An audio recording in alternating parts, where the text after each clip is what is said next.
Well, my OMG moment was when we were at our wits' end with our child's adoption, and it just wouldn't go through, and God gave us an idea that really made the difference. Well, when I was in university, I did have an opportunity to meet ex-president of the United States, Jimmy Carter, back when he was governor of the state of Georgia. And I'd gotten into some using illegal drugs, and so my next door neighbors arranged it for us to have a meeting, and it was actually at a Georgia-Alabama football game right there in the middle of the stadium in the governor's box. He sat me down in Rosalind's seat and he talked to me, and at the end of our conversation he told me, he said, "You know, Joel, if you ever need anything, just let me know and I'll be there for you."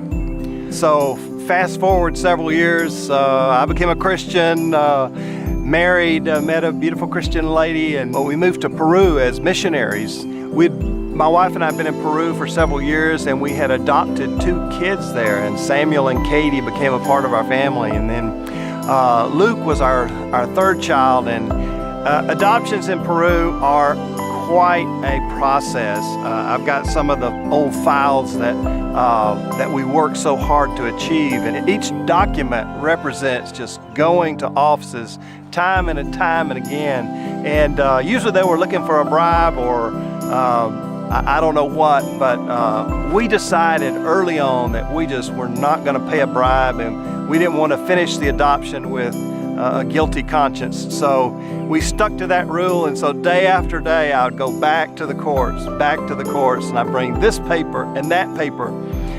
Finally, the judge just insisted on all these additional documents.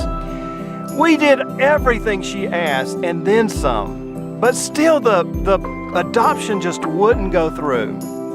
One of my fellow missionaries asked me, they just in a casual moment, they said, "Well, how's it going?"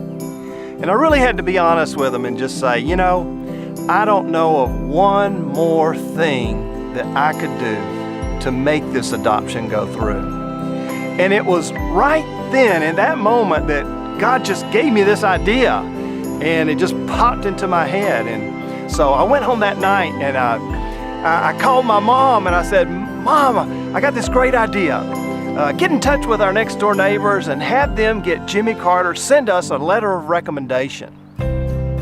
And my mom said, "Oh, Joel, God's gonna get that adoption to be completed somehow." I said, "I believe it, Mom, and I think this is how he's gonna do it." You know, 5 days later, this letter arrived in my mailbox in Arequipa, Peru. And so I opened it up and I found this letter. And I thought, wow, this is amazing. And he was even talking about us. But he gave this letter of recommendation, and he personally vouched for us. And he asked that the judge would give us the sentence, the declaration that Luke Wesley Purcell would be legally ours. And you know, 3 days later, the judge relented and wrote out the sentence. We had the adoption decree, and so Luke was able to legally be our child. And it was finally when I got to that point where I really couldn't do another thing. And I think God was waiting for that moment, and that was my OMG moment where God broke through and gave me something new and fresh, and something that He was gonna use to make this thing happen.